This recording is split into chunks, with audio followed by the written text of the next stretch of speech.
नमस्ते बच्चों। आज हम कक्षा 8वीं विषय हिंदी का पाठ 7 मेरे रजा साहब पाठ पढ़ेंगे, जिसके लेखिका है सुजाता बजाज जी। सुजाता बजाज जी एक प्रसिद्ध चित्रकार है। आजकल आप पेरिस में रहती है। आपके चित्र एवं मूर्तिकला भारतीय रंग में डूबी हुई रहती है। आपके चित्रों एवं मूर्तियों पर प्राचीन संस्कृति एवं कला की छाप दिखाई पड़ती है। आपने अपनी कला में ऐसी दुनिया का सृजन किया है जिसमें सादगी भी है और रंगीनी भी, खुशी भी है और गम भी। आपकी प्रमुख कृतियाँ सुजाता जी द्वारा बनाए गए गणेश जी के चित्रों पर आधारित एक प्रस्तुत पुस्तक प्रकाशित है। गद्य संबंधी प्रस्तुत पाठ में प्रसिद्ध चित्रकार सैयद हैदर रजा के बारे में लेखिका सुजाता बजाज ने अपने संस्मरण लिखे हैं। यहाँ रजा साहब के सर्वधर्म समभाव, मानव मात्रा से प्रेम, युवा कलाकारों को प्रोत्साहन, उनकी जिज्ञासु वृत्ति, कृतियों के प्रति लगाव आदि गुणों को दर्शाया है। इस पाठ में एक सच्चे कलाकार के दर्शन होते हैं।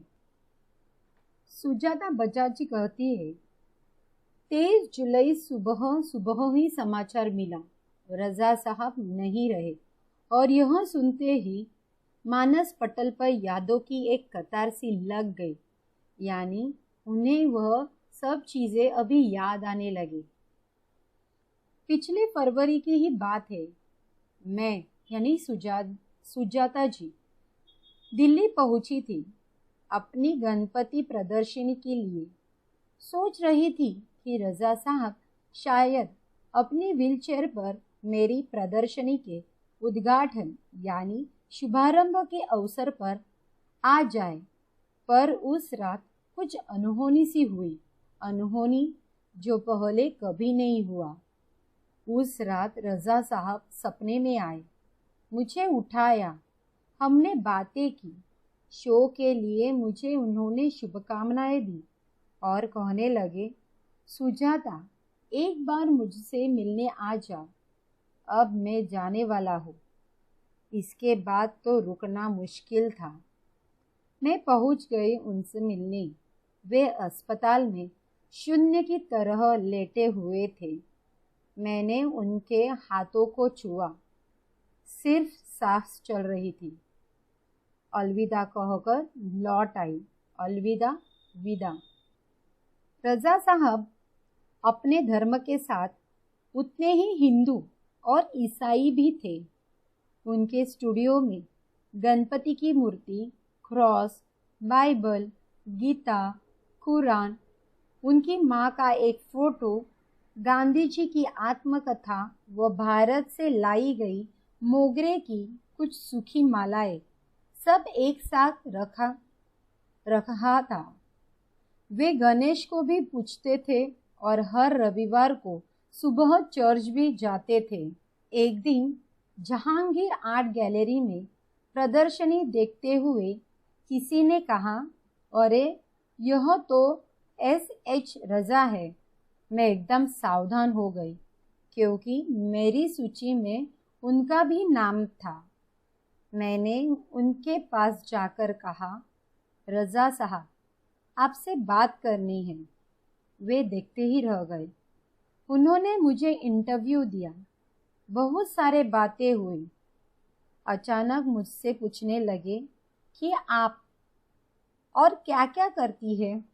मैंने कहा, मैं कलाकार हूँ, पेंट करती हूँ। वे तुरंत खड़े हो गए और कहने लगे, चलो तुम्हारा काम देखते हैं। मैं सोच में पड़ गई। मेरा काम तो पुणे में है। उन्हें बताया तो वे बोले, चलो पुणे। ताज होटल के सामने से हमने टैक्सी ली और सीधे पुणे पहुंचे। उन्होंने मेरा काम देखा और फिर कहा, आपको पेरिस आना है, आपका भविष्य बहुत उज्जवल है।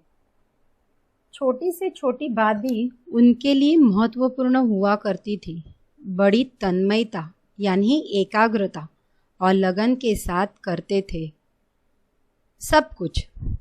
पेंटिंग बिकने के बाद पैकिंग में भी उनकी रुचि हुआ करती थी।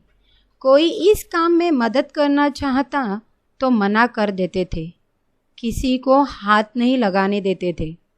बड़े करीने से मतलब व्यवस्थित रूप से संभाल कर धैर्य के साथ वे पैकिंग करते।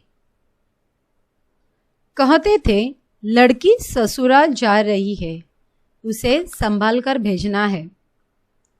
जब वे किसी को पत्र लिखते या कुछ और लिखते थे तो मत पूछिए, हर शब्द हर पंक्ति को नाप तौल कर लिखते थे। फूल उन्हें बहुत प्यारे लगते थे। मुझे याद है 22 अक्टूबर 1988 को मैं लंदन से पेरिस के गार्दिनो स्टेशन पर ट्रेन से पहुंची थी। रज़ा साहब स्टेशन पर मेरा इंतज़ार कर रहे थे। ट्रेन लेट थी पर वे वही डटे रहे। मुझे मेरे हॉस्टल के कमरे में छोड़कर ही वे गए। एक दिन मैं बीमार होकर अपने कमरे में पड़ी थी।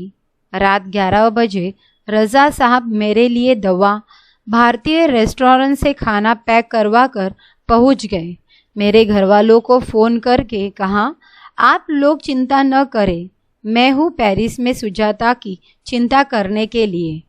हर बार जब मैं या रज़ा साहब पेंटिंग पूरी करते तो सबसे पहले एक दूसरे को दिखाते थे। दोनों एक दूसरे के ईमानदार समालोचक थे। समालोचक यानी ही एक दूसरे के किसी भी चीज़ के गुण दोष बताना।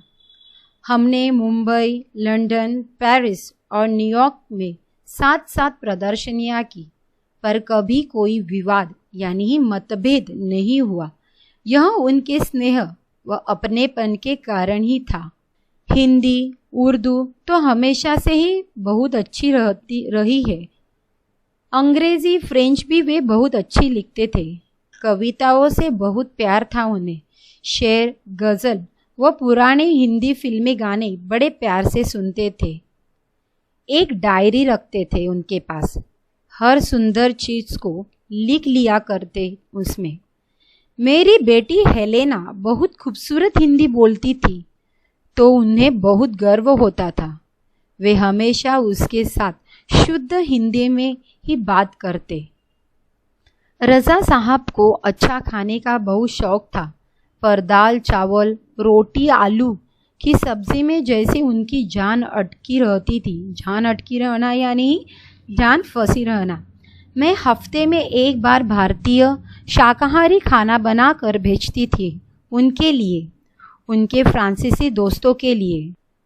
रज़ा साहब के कुछ पुराने फ्रांसीसी दोस्तों को उनके जाने की खबर देने गई तो फिर से एक बार उनकी दीवारों पर रज़ा साहब की काफ़ी सारी कृतियाँ देखने का मौका मिल गया।